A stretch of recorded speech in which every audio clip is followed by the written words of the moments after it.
Je m'appelle Caroline Zander, je travaille pour l'association Aide. Merci beaucoup de m'avoir invité cet après-midi. Avec Augustin, on voulait faire un petit point sur les questions d'accès au séjour pour soins et puis peut-être plus largement une question d'accès à la santé des étrangers en France. Moi, je vais faire une intervention peut-être mise en perspective historique. Et sur peut-être, c'est ça, hein, ce qu'on s'est dit, voilà, l'actualité, le concret des procédures. Je pense que Augustin sera bien mieux placé que moi. J'ai un peu perdu la main sur le quotidien des dossiers. Peut-être qu'il y a un fait hyper important à rappeler sur l'histoire du droit au séjour pour soins, contrairement à d'autres droits au séjour, par exemple comme le droit d'asile qui est plus le produit d'une négociation internationale autour de la Convention de Genève. Le droit au séjour pour soins, c'est le résultat de mouvements sociaux.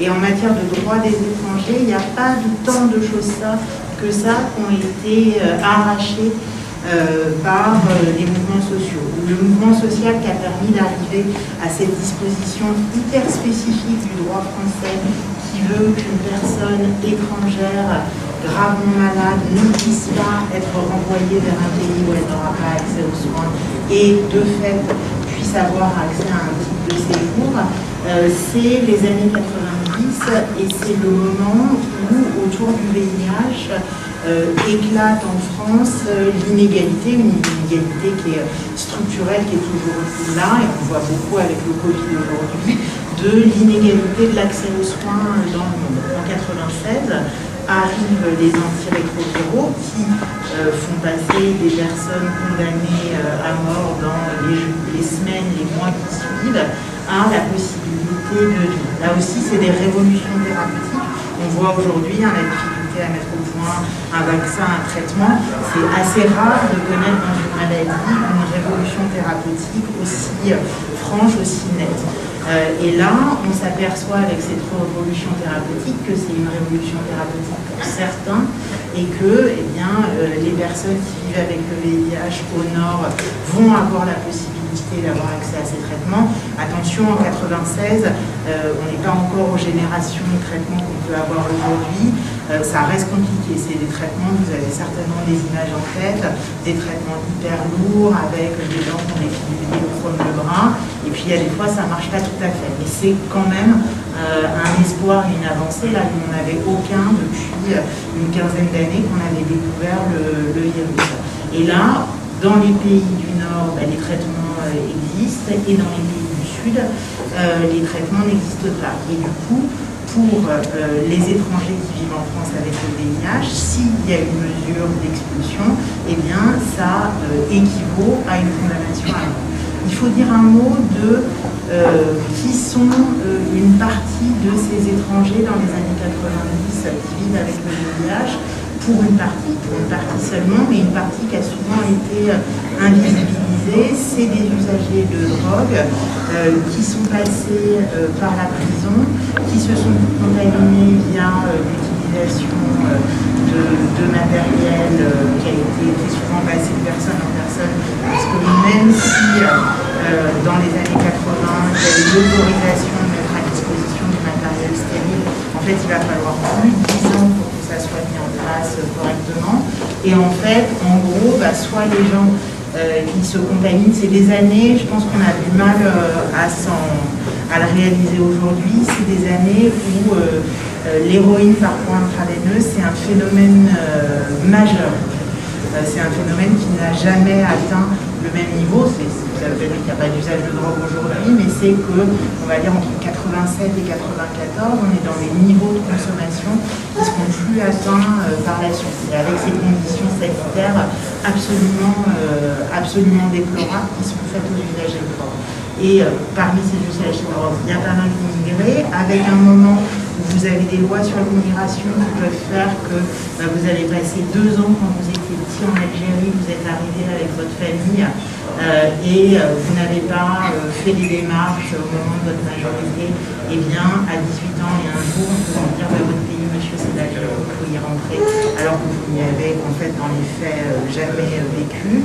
Et puis là-dedans, il y a la prison. Il y a le fait que, vous savez, on a une loi en France, on a des lois en France concernant l'usage de drogue qui sont parmi les plus répressives d'Europe, avec cette idée qu'on peut pénaliser non seulement le trafic, mais aussi la consommation, et qui font que dans ces années-là, si par entre guillemets chance, vous avez échappé au VIH en dehors de la prison, vous êtes sûr que si vous êtes usager d'héroïne dépendant et que vous vous trouvez en prison, vous allez ni échapper au VIH, ni échapper à l'hépatite C. Et il y a toute cette population-là qui est des gens dont on parle souvent moins dans l'histoire du VIH, qui vont être le cœur de ce combat pour le droit au séjour pour son. Je veux dire, il y a une disproportion, et on le voit dans d'autres domaines, entre ce qui est une mesure administrative, les mesures en matière de droit des étrangers, c'est des mesures qui relèvent du droit administratif. On n'est pas dans le crime, on n'est pas dans le pénal, c'est des gens qui ont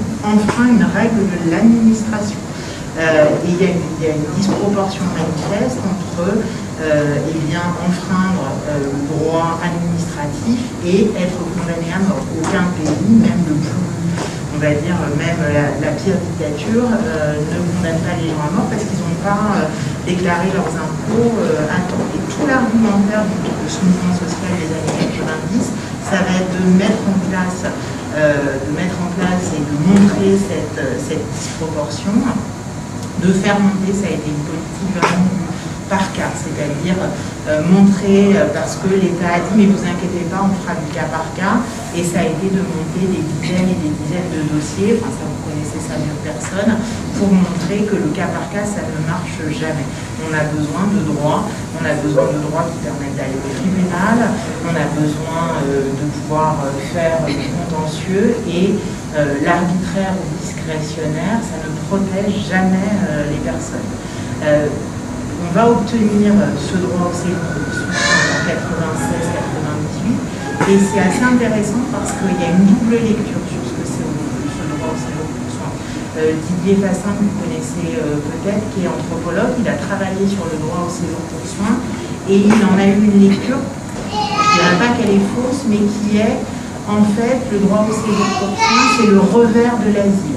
Dans les années 90, et c'est tout à fait juste, le taux d'accord de l'asile s'est mis à complètement plonger. On est passé de taux d'accord qui était à la fin des années 70-80 autour de 70-80% pour arriver aux taux qu'on connaît aujourd'hui qui sont beaucoup plus faibles.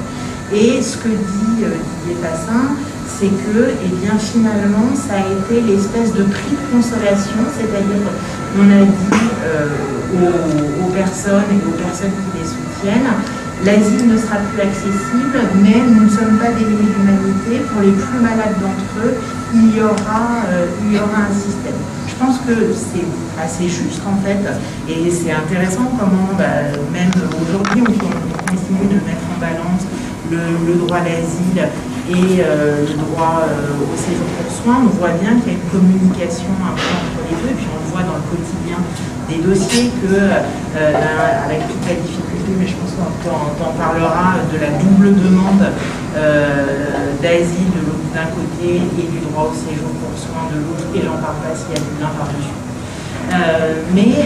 Ça c'est une lecture qui est juste, mais je pense, moi je tiens un peu à cette première lecture sur le fait que c'est aussi le fait qu'il y avait des forces sociales organisées pour défendre les personnes. On a ce dernier droit qui reste.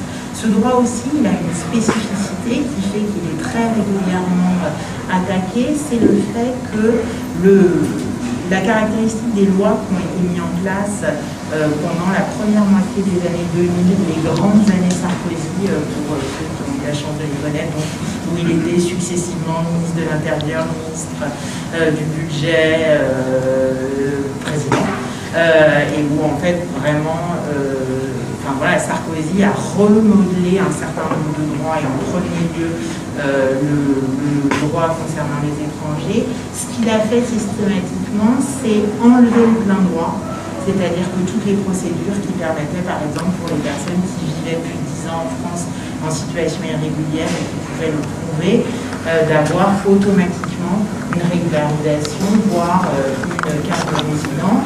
Eh bien, ça a été de toujours rajouter l'arbitraire du préfet, de dire, en gros, ça sera possible, mais le préfet pourra toujours dire non. Et vous regardez la façon dont a été démonté le CESEDA, c'est de cette façon-là, en mettant toujours cette petite dose de possibilité pour le préfet de façon souveraine de dire oui ou non. Et un point qui a résisté, parce qu'on a l'intervention d'une autre autorité qui est l'autorité médicale, c'est le droit au séjour. C'est la raison pour laquelle, je ne veux pas qu'on cherche que les gens soient malades. Je vous rappelle, on parle de pathologie extrêmement lourde et on parle de gens qui vont vivre avec une maladie toute leur vie. Mais c'est l'un des droits sur lesquels on peut s'appuyer parce que quand on est une personne concernée et qu'on accompagne, c'est l'un des droits où on sait qu'il y aura quelque part un médecin qui, normalement, et je finirai là-dessus, n'est pas pris dans la logique qui est de donner le minimum de type de séjour possible, qui rendra un avis sur le cas de la personne. Et ce recours à l'autorité médicale, elle fait vraiment la spécificité et elle fait que c'est l'un des seuls endroits dans le droit des étrangers où le préfet n'est pas total maître sur le fait d'émettre ou non un type de séjour. Il y a quand même des limites, et je finirai là-dessus avant de passer la parole à Augustin, c'est que, évidemment, si nous on l'a compris, vous vous écoutez bien, que les concepteurs de la politique d'immigration l'ont compris aussi, et que cette indépendance des médecins qui vont s'exprimer sur la gravité de la maladie, sur la disponibilité du traitement dans le pays d'origine, évidemment, ça a fait tilt. La méthode qui a été trouvée pour essayer d'endiguer cette indépendance de l'autorité médicale en matière de procédure de droit au séjour pour soins, ça a été de les mettre sous tutelle. Pendant très longtemps, les médecins qui regardaient les dossiers médicaux des personnes, c'était des médecins des agences régionales de santé, c'est-à-dire des médecins qui sont dans une administration, on en pense qu'on veut, des ARS, mais malgré tout, l'objectif des ARS, qui sont sous la tutelle du ministère de la Santé, on va dire, c'est quand même la santé. Ils ne le font pas toujours bien, on l'a vu avec la crise sanitaire, mais c'est ça la philosophie des gens dont on peut dire qu'ils peuvent cette administration. Et parallèlement, un médecin de l'ARS, eh bien, son patron n'est pas à regarder tous les jours les chiffres de l'immigration, et c'est pas là-dessus que ses performances professionnelles vont être jugées. Eh bien ça, ces médecins qui étaient par essence assez indépendants, détachés des enjeux politiques autour de l'immigration, c'était une menace. Et il y a quelques années, cette tâche, on l'a passée des agences régionales de santé à, on en a déjà parlé cet après-midi, à l'OFII, à l'Office français d'intégration et de migration, qui lui est sous tutelle du ministère de l'Intérieur et dont lui, finalement, il est bien sûr, il y a des cultures d'institutions, dont lui, il est, là, on l'a vu avec les numéros de téléphone, etc., dont la philosophie n'est pas du tout une philosophie d'accès. Alors évidemment, on va nous dire, oui, le serment d'Hippocrate, oui, mais c'est des médecins, les médecins, ils doivent être indépendants et tout. En fait, depuis que c'est des médecins de l'OFII, ils ne regardent pas de la même façon les dossiers et leur objectif c'est de dire non le maximum de fois, c'est pas de dire évidemment ça change. Et là, c'est pas tant sur la gravité de la maladie qu'on est rarement d'accord avec eux, c'est sur la disponibilité dans le pays d'origine. C'est-à-dire qu'ils sont dans une philosophie, si dans une clinique pourvue par une ONG à l'est du pays, il y a un accès au traitement, eh bien, ça suffit à estimer que le traitement est disponible dans le pays d'origine,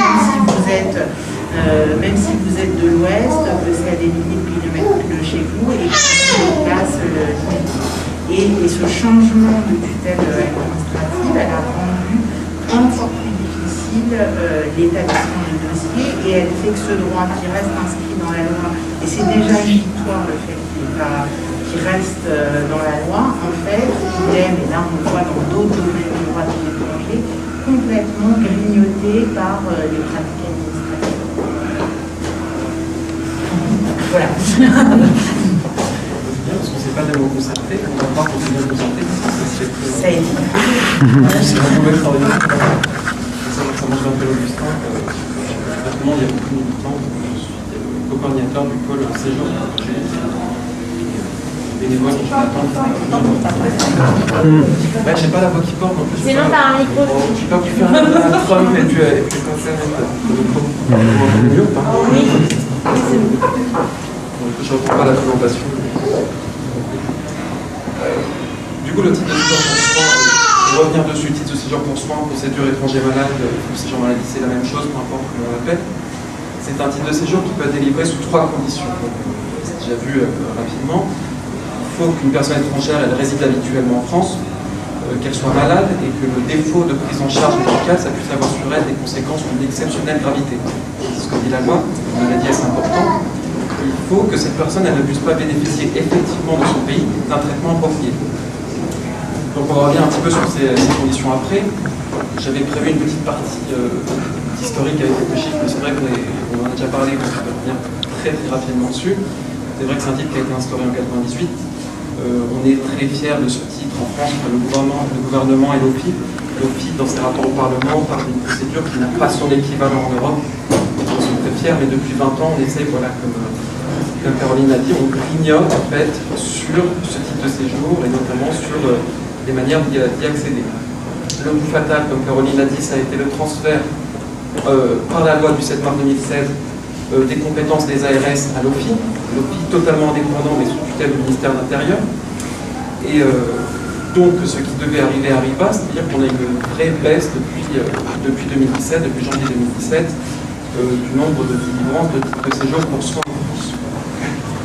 Pour vous donner une idée, en 2013-2014, au niveau des réponses positives en première demande, on était à 78-77% en moyenne de réponses positives.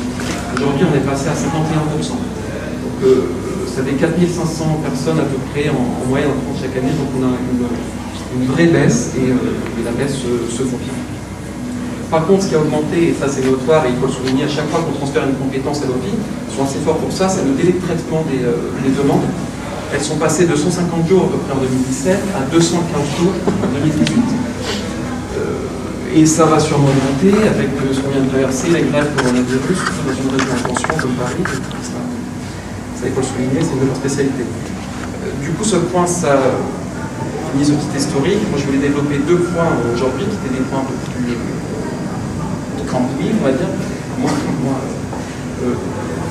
historiques. Excuse-moi, pourquoi tu as dit que c'était pas ça quand même 215 jours en moyenne. C'est ce que dit la prise à gauche pour les comptes récemment.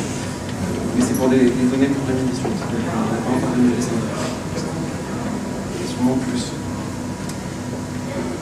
Du coup, dans une demande d'admission au séjour, on a plusieurs phases. Donc schématiquement, on peut dire qu'on a 3 phases. On a le dépôt de la demande. Et c'est surtout là où nous, on intervient en tant qu'association. Donc c'est sur ça que moi, je vais me concentrer aujourd'hui. Après, on a l'instruction, l'examen de la demande, et puis après, on a la phase contentieuse, le cas échéant. Ça, c'est plutôt le terrain de jeu des avocats, donc je le laisserai un petit peu à part. Je voulais faire toute une partie, mais on n'aura pas le temps, donc je vais sauter un petit peu sur les grosses difficultés qu'on a en préfecture pour le dépôt de ce type de séjour. Mais je vais plus m'attarder sur une nouvelle procédure qui est quelque chose de nouveau, un petit cadeau de la loi Asile Immigration de 2018, qui est la double demande asile, titre de séjour pour soins. Pour revenir quand même un petit peu rapidement sur les principales étapes du dépôt en préfecture de ce type de séjour, c'est un type de séjour avec lequel on a particulièrement des problèmes. C'est vrai qu'avec quel type de séjour on n'a pas des problèmes en préfecture, mais celui-là il est compliqué parce que c'est vrai qu'il est basé sur l'état de santé d'une personne. Donc il y a des questions qui ne se posent pas de la même manière avec les autres types de séjours. Donc comment ça marche? La première étape, c'est déjà qu'il faut arriver à avoir un rendez-vous en préfecture.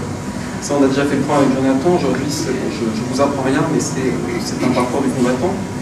Après, une fois qu'on a un rendez-vous en préfecture, il faut arriver à aller en préfecture. Or, on parle de gens qui demandent le séjour pour des raisons de santé. Quid des gens qui sont hospitalisés, Quid des gens, je ne fais pas un dessin, hein, mais qui, d'un certain âge, auraient des difficultés respiratoires et qui ne pourraient pas aller se serrer dans une préfecture un jeudi matin en pleine pandémie.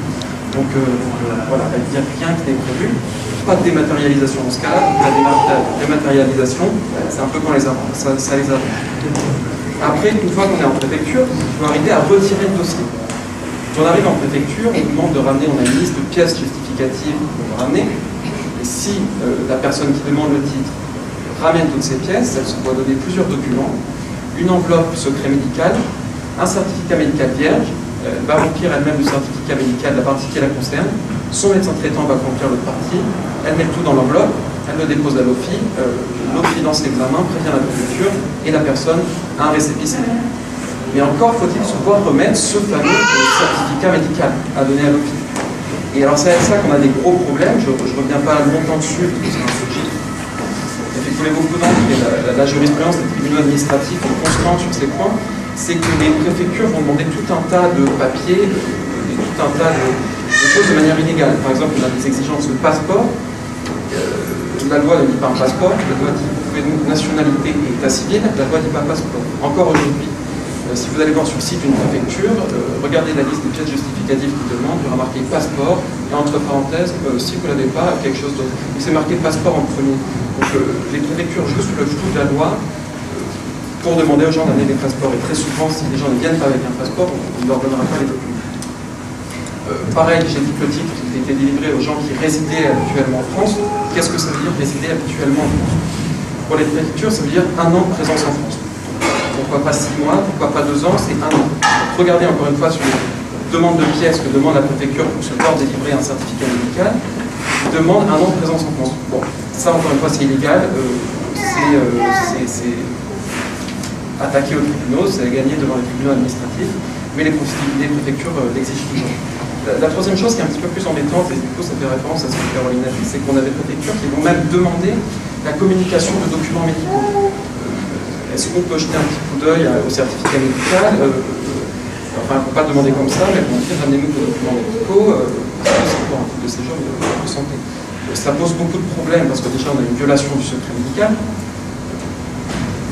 qui est pas un problème en soi. Le deuxième problème que ça pose, c'est comme on l'a dit tout à l'heure, c'est la compétence des médecins, avant des ARS, mais maintenant de l'OFI, d'évaluer la pathologie et d'évaluer si dans le pays du demandeur, les soins sont disponibles. Or, si la préfecture est au courant à la fois de la nationalité de la personne, à la fois de sa pathologie, notamment des médicaments qu'elle pourrait prendre, la préfecture va pouvoir faire sa petite contre-enquête.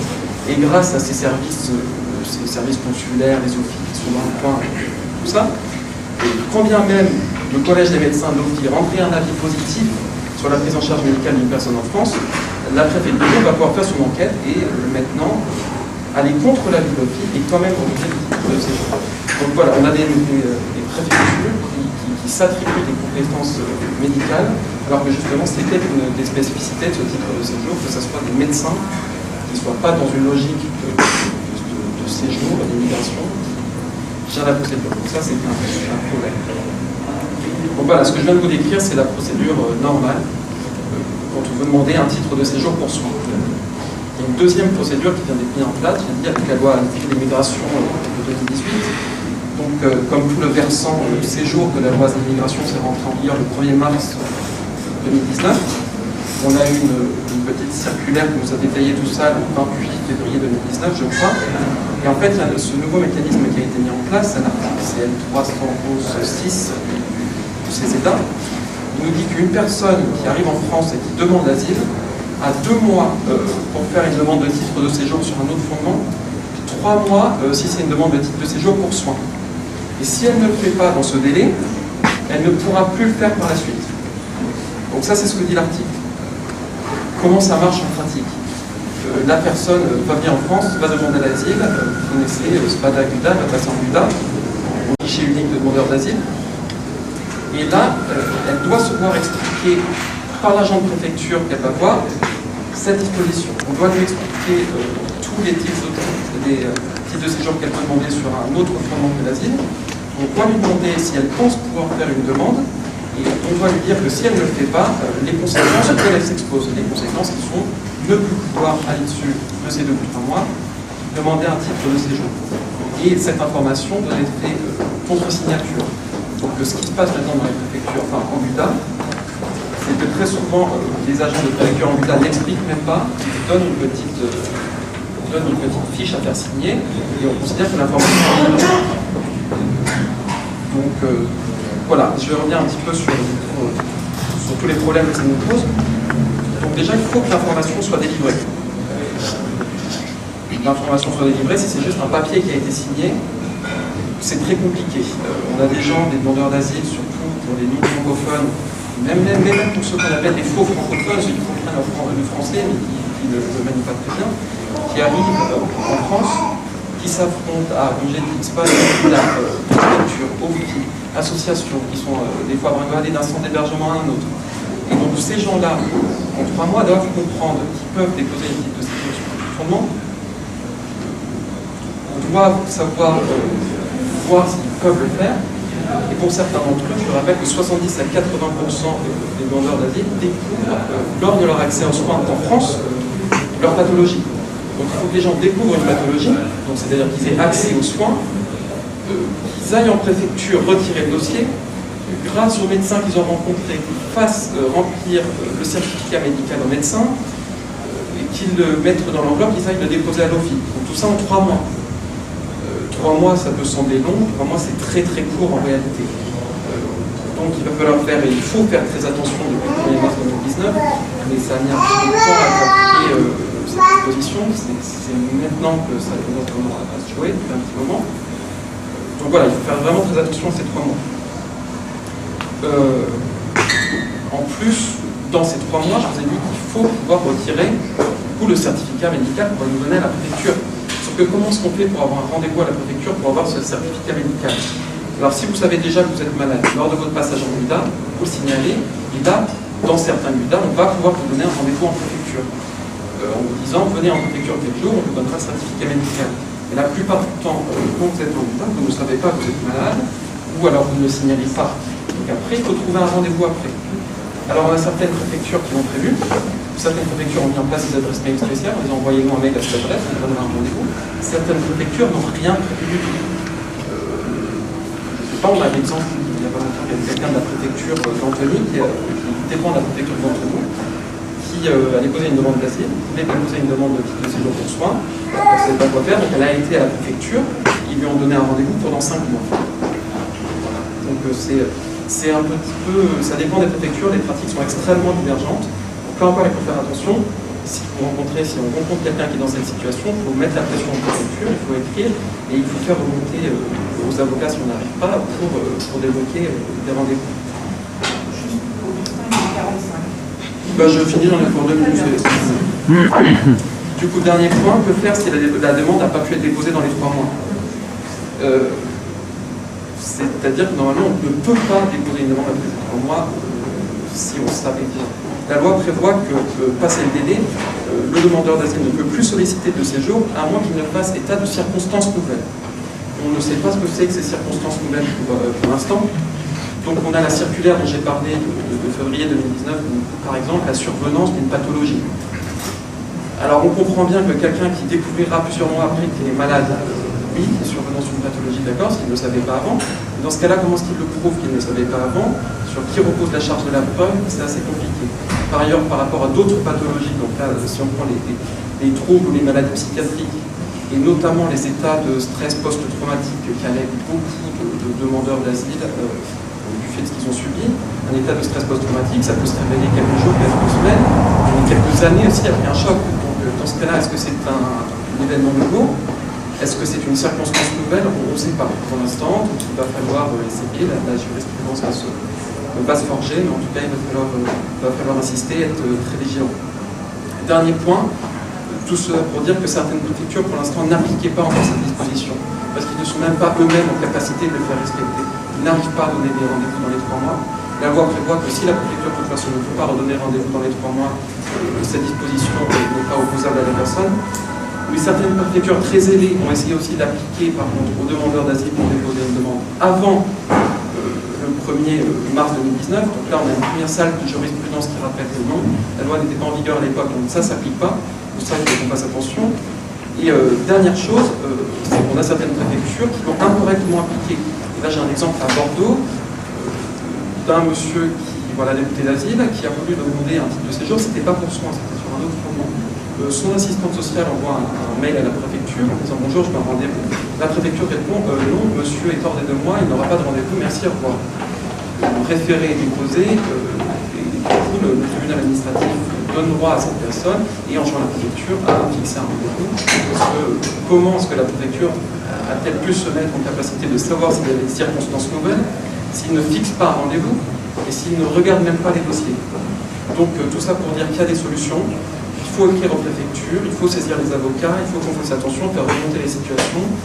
Nous, on note les cas qu'on voit. Si vous envoyez, n'hésitez pas à demander aux gens comment ça s'est passé pour eux pendant leur demande. Et puis, une fois qu'on aura fait remonter tout ça, je ne sais pas ce qu'on fera. La révolution, on dit ça. La révolution. La révolution, oui. Ça arrive très vite. Voilà, merci.